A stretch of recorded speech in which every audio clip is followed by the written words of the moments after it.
Γεια σας, είμαι Παρασκευάς Κορονίδης και θα σας δείξω να φτιάχνετε έναν ψεύτικο ιό. Δεν παθαίνει τίποτα ο υπολογιστής σας και ούτε το άλλο που μπορείτε να το στείλετε. Λοιπόν, αυτός ο ιός κάνει τον υπολογιστή μας να απενεργοποιείται. Λοιπόν, πάμε στην δημιουργία και κάτω από το φάκελο γράφει συντόμευση.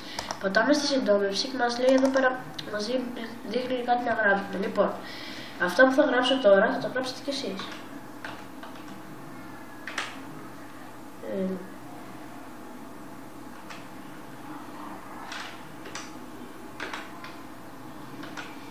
Το αφήνουμε κενό.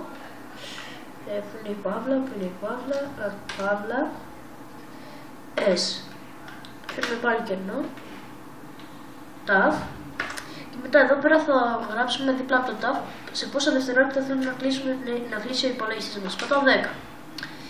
Μετά αφήνουμε, βάζουμε παύλα, C. Μετά βάζουμε αυτό εδώ το σύμβολο, δεν θυμάμαι πώς λέγεται, και τέλος πάντων.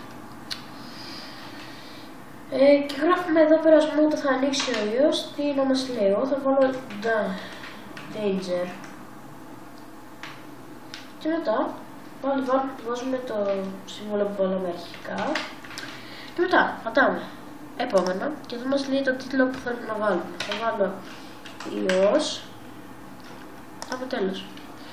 Μετά το φάκελο το πηγαίνουμε εδώ και ας πούμε για να το στείλουμε και να πατήσει κάποιος εκεί πάνω θα το αλλάξουμε εικόνα.